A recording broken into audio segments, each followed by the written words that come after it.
Hello students, আজকে আমি আলোচনা করব আলোর প্রতিসরণ। আগের দুটো ক্লাসে আমি আলোর প্রতিফলন সম্পর্কে বলেছি। আজকে আলোচনা করব কি না আলোর প্রতিসরণ। তোমরা যদি আলোর প্রতিফলন না পড়ে থাকো, আমি আলোর প্রতিফলন এবং বক্রতলে আলোর প্রতিফলন কী ধরনের হয় সেটার উপর দুটো ক্লাস নিয়েছিলাম, সেগুলো ভিডিও আপলোড করা আছে ইউটিউবে। তো তোমরা যদি ওগুলো না পড়ে থাকো দেখে নেবে, বক্রতলে আলোর প্রতিফলন।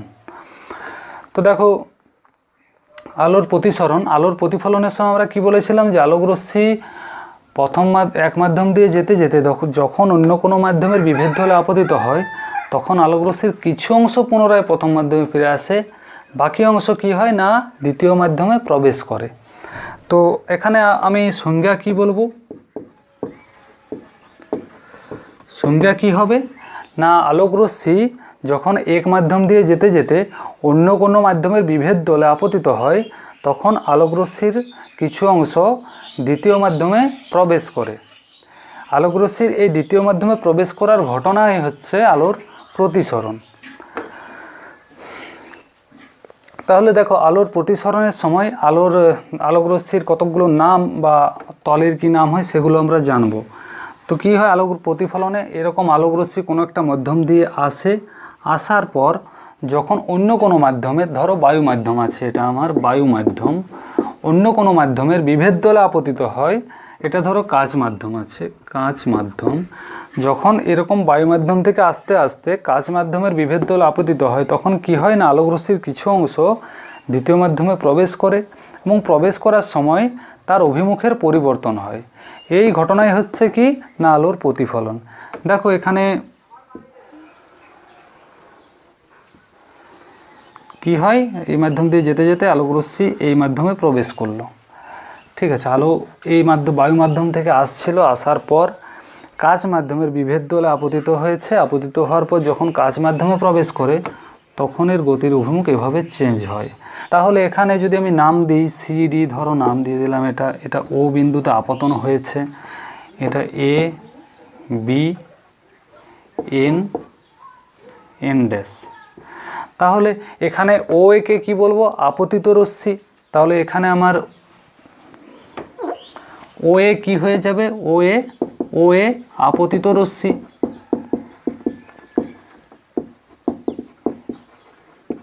ও এ আপতিত রশ্মি, ও বিন্দুটা কি হয়ে যাবে, আপতন বিন্দু, আপতন বিন্দু। ও বিন্দুটা হচ্ছে আপাতন বিন্দু। দেখো এখানে সিডি কি হয়ে যাচ্ছে, দুই মাধ্যমের বিভেদ দল, যেটা দুই মাধ্যমের বিভেদ দল কি না যে রেখাতে আমরা দুটো মাধ্যমকে আলাদা করি। দেখো এখানে সিডি কাচ মাধ্যম আর বায়ু মাধ্যমকে আলাদা করেছে, তাহলে সিডি আমার এখানে হয়ে যাবে দুই মাধ্যমের বিভেদ দল। সিডি হচ্ছে দুই মাধ্যমের বিভেদ দল, দুই মাধ্যমের বিভেদ দল। এখানে ও এ আপতিত রশ্মি, ও বি কী হয়ে যাবে, প্রতিসৃত রশ্মি, প্রতিসরণের পর ও বি গেছে, তাহলে ও বি হয়ে যাবে আমার প্রতিসৃত রশ্মি, প্রতিসৃত রশ্মি। দেখো ও বি ও এন বা ও এন ড্যাশ কি না ও বিন্দুতে এই দুই মাধ্যমের প্রতিসারক তলের উপর অঙ্কিত অভিলম্ব। তাহলে এখানে আমার ও এন কী হয়ে যাবে না বিভেদ দলের উপর অঙ্কিত অভিলম্ব, বিভেদ তলের উপর আপতন বিন্দুতে, আরও স্পেসিফাই করে বললে আপতন বিন্দুতে অঙ্কিত অভিলম্ব।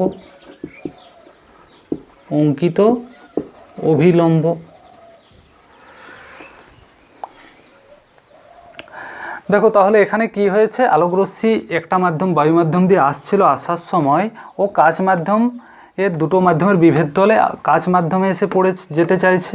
এখানে দুই মাধ্যমের বিভেদ দলে আপতিত হয়েছে, আপতিত হওয়ার পর কি হয়েছে, যখন কাচ মাধ্যমে প্রবেশ করেছে তখন আলোকরশ্মির গতির অভিমুখের কিছুটা পরিবর্তন হয়েছে। আলোকরশ্মির এই সোজাসুজি যাওয়ার কথা ছিল এইভাবে, ও কিভাবে গেছে এইভাবে চলে গিয়েছে। এই যে দুই মাধ্যমে বিভেদ দলে আলোকরশ্মির গতির অভিমুখের যে পরিবর্তন বা গতির যে পরিবর্তন, এটাই হচ্ছে কি না আলোর প্রতিসরণ। তাহলে আলোর প্রতিসরণের সঙ্গে আমরা জানলাম। এরপর দেখো মুছে দিতে পারি এটা।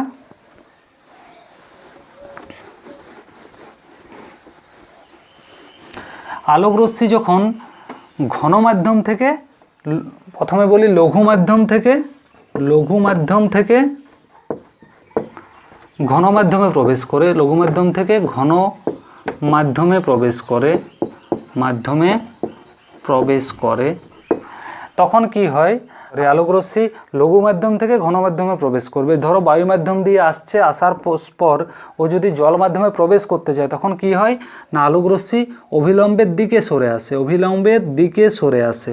আলোক রশ্মি যাওয়ার কথা ছিল এই পথে ও কি করে না গতিপথ পরিবর্তন করে অভিলম্বের দিকে সরে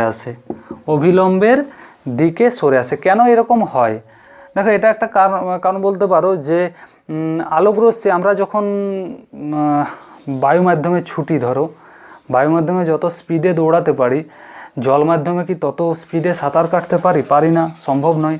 তাহলে আমাকে যদি কোনো দূরত্ব জল মাধ্যম এবং বায়ু মাধ্যম দুটো মাধ্যমে দিয়ে যেতে হয়, আমি কি করব, শর্টেস্ট যেটা ডিস্ট্যান্স হবে, যে রাস্তা দিয়ে গেলে আমাকে কম পথ অতিক্রম করতে হবে, আমি সেই রাস্তাটা বেছে নেব। যেহেতু আমার স্পিডটা কমে গেছে, আমার বেগটা কমে গেছে, আমি কি করব না যে রাস্তা দিয়ে গেলে আমার কম সময় লাগবে সেই রাস্তাটা আমি বাঁচবো।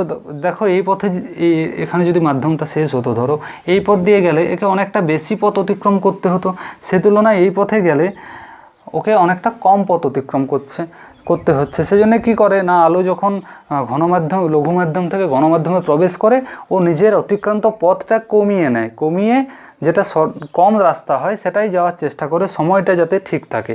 এই আলো এর মাধ্যমে যতটা সময় লেগেছিল এতটা দূরত্ব অতিক্রম করতে, সেই দূরত্বটা যাতে ঠিক থাকে তার জন্যে কি করে না এর অতিক্রান্ত দূরত্বের পরিমাণটা কমিয়ে নেয়, বেগটা কমার সাথে সাথে অতিক্রান্ত দূরত্বের পরিমাণটাও কমিয়ে নেয়। সেজন্য আলো অভিলম্বের দিকে সরে আসে। ঠিক আছে, তাহলে আলোক রশ্মি লঘু মাধ্যম থেকে গণমাধ্যমে প্রবেশ করলে অভিলম্বের দিকে সরে আসে। এটা হচ্ছে NO ড্যাশ হচ্ছে NO ড্যাশ অভিলম্ব NO ড্যাশের দিকে সরে আসবে।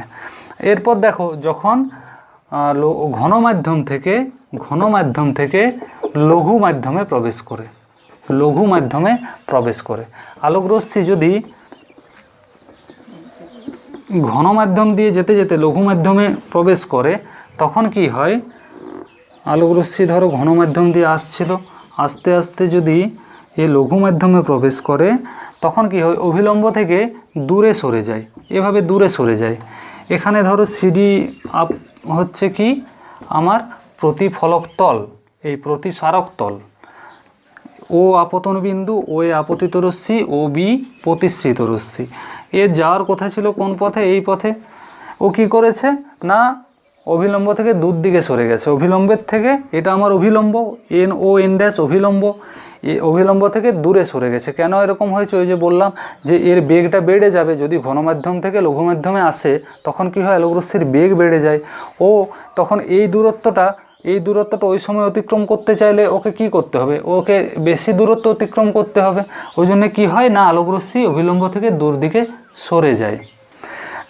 ঠিক আছে, এই গেল তোমার লঘু মাধ্যম থেকে ঘন মাধ্যমে আলোক রশ্মির কী ধরনের প্রতিসরণ হয়, আর ঘন মাধ্যম থেকে লঘু মাধ্যমে আলোক রশ্মির প্রতিসরণ কী ধরনের হয়। এরপর আমরা আলোর প্রতিসরণ কী কী সূত্র মেনে হয় সেগুলো দেখব। প্রতিসরণের সূত্র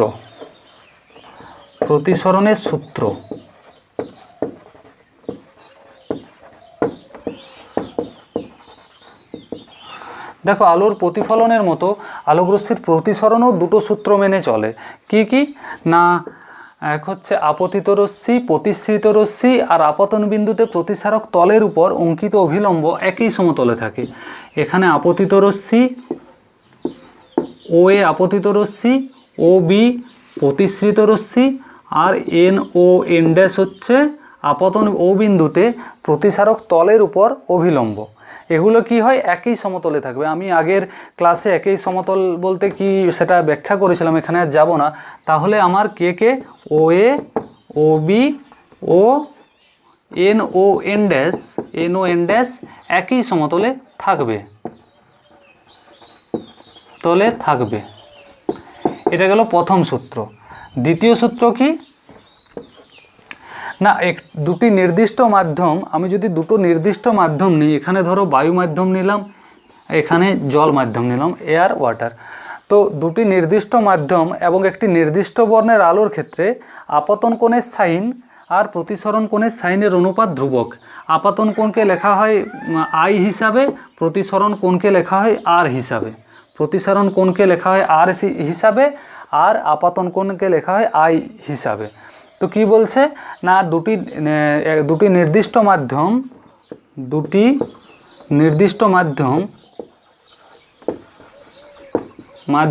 ও একটি নির্দিষ্ট বর্ণের আলোর জন্য কি হয় না, আপতন কোণের সাইন মানে সাইন আই ও প্রতিসরণ কোণের সাইন মানে সাইন আর এর অনুপাত ধ্রুবক। মানে সাইন আই বাই সাইন আর সমান কি হয়, ধ্রুবক। দুটি নির্দিষ্ট মাধ্যম ও একটি নির্দিষ্ট বর্ণের আলোর জন্য কি হয়, আপতন কোণের সাইন ও প্রতিসরণ কোণের সাইনের অনুপাত ধ্রুবক হয়। সেই ধ্রুবকটাকে কি হিসাবে লেখা হয় না, মিউ হিসাবে। এই মিউকে কি বলা হয়, দুটি নির্দিষ্ট মাধ্যম ও একটি নির্দিষ্ট বর্ণের আলোর জন্য ওই প্রতিসরাঙ্ক। তাহলে মিউকে এখানে আমরা কি বলবো, ওই দুই মাধ্যমের প্রতিসরাঙ্ক। কি কোন ক্ষেত্রে, যখন মাধ্যমগুলো আমার স্থির থাকবে আর যে বর্ণের আলোর আমরা প্রতিসরাঙ্ক নির্ণয় করব সে আলোর বর্ণটা স্থির থাকবে। তাহলে আমরা দুটো সূত্র কি পেলাম, এটা আগের প্রতিফলনের মতোই। এই সূত্রটা মনে রাখবে, এই দুটো নির্দিষ্ট মাধ্যম ও একটি নির্দিষ্ট বর্ণের আলোর জন্য কি হয়, আপতন কোণের সাইন ও প্রতিসরণ কোণের সাইনের অনুপাত ধ্রুবক হয়। এই ধ্রুবককে মিউ বলা হয়। মিউকে কি বলা হয় না, দুটি মাধ্যমের প্রতিসরাঙ্ক, মিউকে বলা হয় প্রতিসরাঙ্ক। তাহলে প্রতিসরাঙ্ক কাকে বলবো, এখানে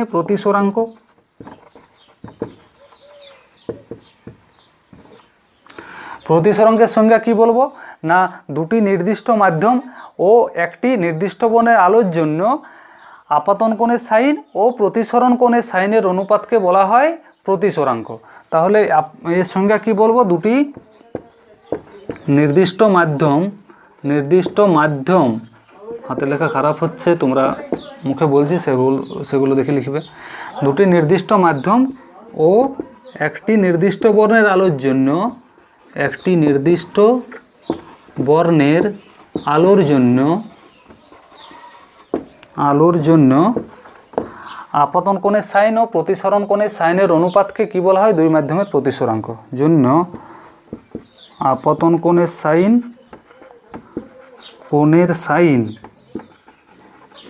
ও প্রতিসরণ কোণের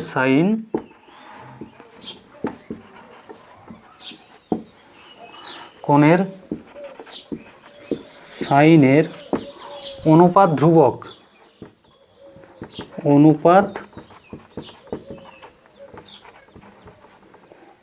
ধ্রুবক।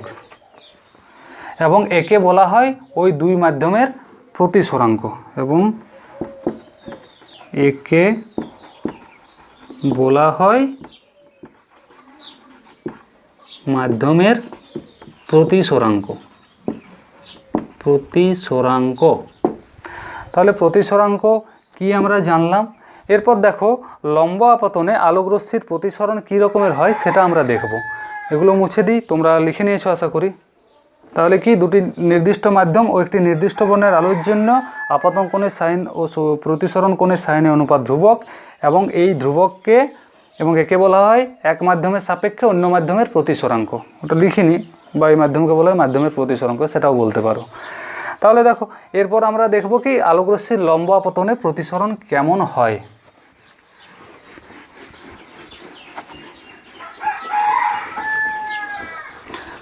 হেডিং দাও লম্ব আপতন।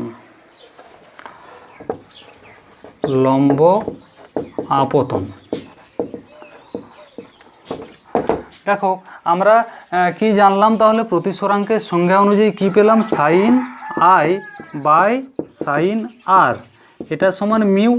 এটা নির্দিষ্ট, দুটো নির্দিষ্ট মাধ্যমের জন্য এটা নির্দিষ্ট, এটার কখনোই চেঞ্জ হবে না আর একটি নির্দিষ্ট আলোর বর্ণে যদি স্থির থাকে। আমি ধরে নিলাম যে আলোক রশ্মি লম্বভাবে পড়ছে, মানে এটা আমার ও বিন্দুতে, ও এন ড্যাশ, দেখো এটা আমি ও বিন্দুতে অভিলম্ব অঙ্কন করেছি। আমার যদি আলোক রশ্মি ও এন পথে, এই পথে এসে পড়ে আপাতন ও বিন্দুতে, তাহলে এর আপাতন কোণের মান কত? 0। এর আমরা আপাতন কোণ কী দেখেছিলাম? অভিলম্বের সঙ্গে যে কোণ করেছিল সেটাই হচ্ছিল আপাতন কোণ, এই কোণটাকে আই বলেছিলাম। আচ্ছা, এটা যদি আস্তে আস্তে মিশে যায় এটাতে, এটা যদি ও এনেই হয়ে যায় তাহলে কি হয়ে যাবে? আপাতন কোণের মান 0 হয়ে যাবে। মানে লম্ব আপতনের জন্য কি হয়? আই সমান কি হয়ে যায়? 0 ডিগ্রি। আই সমান 0 ডিগ্রি। তাহলে সাইন আই সমান কী বলবো? সাইন আই সমান কি বলতে পারি? মিউ সাইন আর, মিউ সাইন আর। এখন সাইন আই সমান 0, মানে মিউ সাইন আর সমান সাইন 0 সমান কি না 0, সাইন 0-র মান 0। তাহলে মিউ সাইন আর সমান 0। এখন দেখো এই মিউ কি কখনোই শূন্য হতে পারে? শূন্য হতে পারে না, মিউ কখনোই শূন্য হবে না, মিউ এর মান কখনোই শূন্য হবে না। তাহলে সাইন আর সমান 0, যদি এটা সমান শূন্য না হয়, দুটোর গুণফল যেহেতু শূন্য, তাহলে সাইন আর সমান কি হয়ে যাবে? 0। তাহলে আর সমান কত হয়ে যাবে? 0। তাহলে আর এর মানও কত হয়ে যাবে? 0। তার মানে কি হবে? এ সোজাসুজি বেরিয়ে যাবে। লম্বা আপতনে আলোক রশ্মির অভিমুখের কোনো পরিবর্তন হবে না, যে পথে আসবে সেই পথে সোজা বেরিয়ে যাবে। বুঝতে পারলাম? আর সমান 0 এসছে, তার মানে এখানে কোনো আলোক রশ্মির অভিমুখের কোনো পরিবর্তন হবে না। ঠিক আছে, হয়ে গেছে, মুছে দিই। এরপর পড়বো আমরা আপেক্ষিক প্রতিসরাঙ্ক। আপেক্ষিক প্রতিসরাঙ্ক, প্রতিসরাঙ্ক তো আমরা পড়লাম, আপেক্ষিক প্রতিসরাঙ্ক। আপেক্ষিক প্রতিসরাঙ্ক, দেখো আপেক্ষিক প্রতিসরাঙ্ক, আপেক্ষিক প্রতিসরাঙ্ক কি না? আলোক রশ্মি যখন একটি মাধ্যম দিয়ে যেতে যেতে অন্য কোনো মাধ্যমে প্রবেশ করে, ধরো এ মাধ্যম দিয়ে যাচ্ছে, এ মাধ্যম দিয়ে যাচ্ছে যেতে যেতে ও বি মাধ্যমে প্রবেশ করলো, তখন আপাতন কোণের সাইন ও প্রতিসরণ কোণের সাইনের অনুপাতকে কি বলবো না? এ মাধ্যমের সাপেক্ষে বি মাধ্যমের প্রতিসরাঙ্ক। আলোক রশ্মি যে পথ দিয়ে যেতে যেতে যার মধ্যে প্রবেশ করলো তার সাপেক্ষে ওই মাধ্যমের প্রতিসরাঙ্ক। এখানে ধরো এ মাধ্যম ছিল, এ মাধ্যম, আলোক রশ্মি এ মাধ্যম দিয়ে যাচ্ছিল, আমার বি মাধ্যমে গিয়ে প্রবেশ করলো, তাহলে কি হয়ে যাবে? এ মাধ্যমের সাপেক্ষে বি মাধ্যমের প্রতিসরাঙ্ক। যার দিক থেকে আসবে তার সাপেক্ষে যেখানে প্রবেশ করবে তার প্রতিসরাঙ্ক। তাহলে দেখো এখানে আমরা জল মাধ্যম নিয়েছি, কাচ মাধ্যম নিয়েছি। তাহলে জল মাধ্যম দিয়ে আলোক রশ্মি যেতে যেতে কাচ মাধ্যমে প্রবেশ করেছে, তাহলে জল মাধ্যমের সাপেক্ষে কাচ মাধ্যমের প্রতিসরাঙ্ক। এখানে কি বলবো? জল মাধ্যমের সাপেক্ষে কাচ মাধ্যমের প্রতিসরাঙ্ক সমান কি হয়ে যাবে? সাইন আই বাই সাইন আর। এরপর দেখো আলোক রশ্মি প্রত্যাবর্তনশীল, আলোক রশ্মি যে পথ দিয়ে যায় সেই পথ দিয়ে আরও ফিরেও আসে। তার মানে কি হবে? আলোক রশ্মি যদি এই ও এ বি পথে গিয়েছিল, এখানে বি যদি বলি, ও এ বি পথে গিয়েছিল, আমি যদি এদিক থেকে কাঁচ দিক থেকে আলো পাঠাই তাহলে বি ও এ পথে ফিরে আসবে। তার মানে কি বলতে পারি? তখন যদি আমি বলি যে কাচ মাধ্যমের সাপেক্ষে জল মাধ্যমের প্রতিসরাঙ্ক, তখন কি বলবো? কাচ মাধ্যমের সাপেক্ষে জল মাধ্যমের প্রতিসরাঙ্ক। তখন সেটা কি হয়ে যাবে না জি মিউ ডাব্লিউ, কাচ মাধ্যমের সাপেক্ষে জল মাধ্যমের প্রতিসরাঙ্ক। যার সাপেক্ষে নেব তাকে বাঁ দিকে রাখবো, যার প্রতিসরাঙ্ক করব তারকে ডান দিকে রাখবো। তাহলে দেখো এখানে কাচ মাধ্যমের সাপেক্ষে জল মাধ্যমের প্রতিসরাঙ্ক নিয়েছি, কাচকে বাঁ দিকে রেখেছি, জলকে ডান দিকে রেখেছি। সমান কি হয়ে যাবে না আপাতন কোণের সাইন, তখন আপাতন কোণ কোনটা? এই আরটা আপাতন কোণ, কি হয়ে যাবে সেটা না সাইন আর বাই প্রতিসরণ কোণ কোনটা? I, sine I. দেখো আমার এখানে কি ছিল? ডাব্লিউ মিউ জি সমান sine I by sine R ছিল, আর জি মিউ ডাব্লিউ সমান sine R by sine I হয়ে গেছে। আমি এই চিত্রটা মুছে দিই, আমার এই চিত্রটা নিয়ে আর কোনো কাজ নেই। ঠিক আছে, আমি দুটোকে গুণ করে দেব, দেখো কি আসে। তাহলে ডাব্লিউ মিউ জি ইন্টু জি মিউ ডাব্লিউ, এটা করলে কি হয়? দেখো ডাব্লিউ মিউ জি সমান কি হয়ে যাবে? Sine I by sine R. এদিকে জি মিউ ডাব্লিউ সমান কি? Sine R by sine I into sine R by sine I হয়েছে। এটা সমান কি হয়ে যাচ্ছে না 1 হচ্ছে। তার মানে ডাব্লিউ মিউ জি ইন্টু জি মিউ ডাব্লিউ সমান 1, বা আমি বলতে পারি যে ডাব্লিউ মিউ জি সমান 1/জি মিউ ডাব্লিউ। ঠিক আছে, তাহলে ডাব্লিউ মিউ জি সমান কি হয়ে গেল 1/জি মিউ ডাব্লিউ। দেখো তাহলে একটা অঙ্ক করো, অঙ্ক একটা দিই। বায়ু মাধ্যমের সাপেক্ষে জলের প্রতিসরাঙ্ক, বায়ুর সাপেক্ষে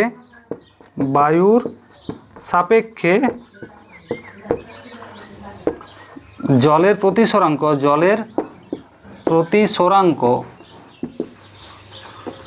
কি দিয়েছে 1.33 হলে 1.33 হলে জলের সাপেক্ষে বায়ুর প্রতিসরাঙ্ক কত? জলের সাপেক্ষে বায়ুর প্রতিসরাঙ্ক কত? দেখো তাহলে বায়ুর সাপেক্ষে জলের প্রতিসরাঙ্ক এ মিউ ডাব্লিউ বায়ুর সাপেক্ষে জলের প্রতিসরাঙ্ক, যার সাপেক্ষে তাকে বাঁ দিকে, যার প্রতিসরাঙ্ক তাকে ডান দিকে।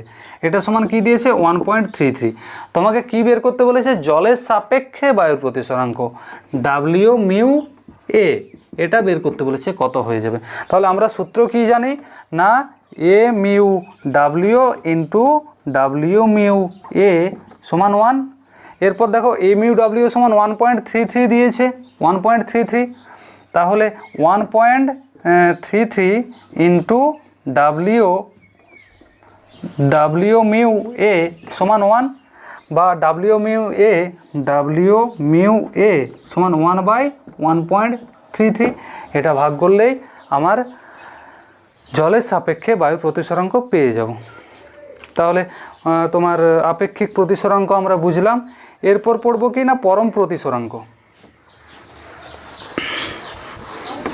পরম প্রতিসরাঙ্ক আপেক্ষিক প্রতিসরাঙ্কের মতোই, জাস্ট এখানে আমরা একটা মাধ্যমের সাপেক্ষে অন্য মাধ্যমের যে প্রতিসরাঙ্ক নির্ণয় করেছিলাম, ওই যে প্রথম মাধ্যম, যে মাধ্যম থেকে আলো আসছিল, সেটা অন্য কোনো মাধ্যম না রেখে শূন্য মাধ্যম করব। তাহলে পরম প্রতিসরাঙ্ক কি হয়ে যাবে? পরম প্রতিসরাঙ্ক।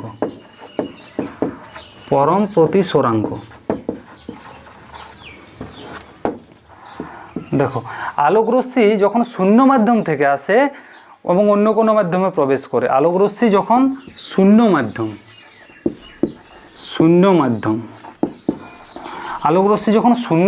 থেকে এসে অন্য কোনো মাধ্যমে প্রবেশ করে, তখন কি বলা হয় না ওই মাধ্যমের পরম প্রতিসরাঙ্ক। তখন যে মাধ্যমে প্রবেশ করছে, ধরো শূন্য মাধ্যম থেকে এসে এখানে জল মাধ্যমে প্রবেশ করলো,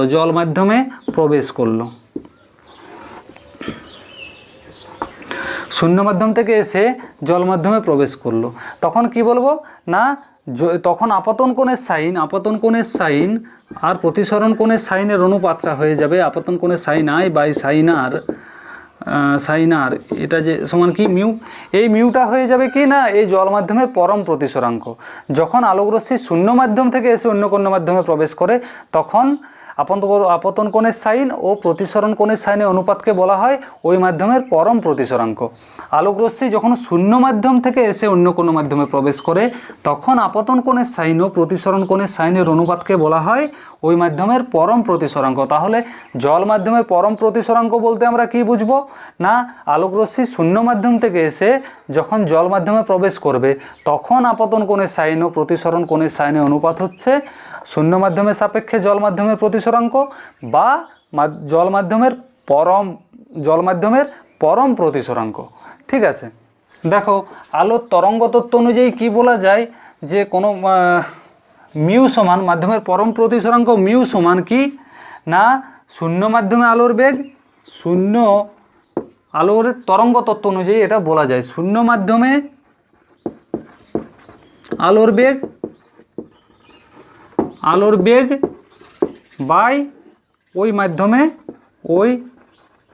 মাধ্যমে আলোর বেগ।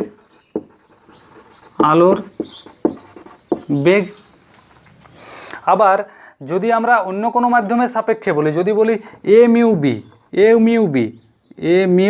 বি, তাহলে এখানে আলোক রশ্মি কোন মাধ্যম দিয়ে আসছে? এ মাধ্যম দিয়ে আসছে। কোন মাধ্যমে প্রবেশ করছে? বি মাধ্যমে প্রবেশ করছে। আলোক রশ্মি এ মাধ্যম থেকে এসে বি মাধ্যমে প্রবেশ করছে। তাহলে এ মিউ বি সমান কি হয়ে যাবে?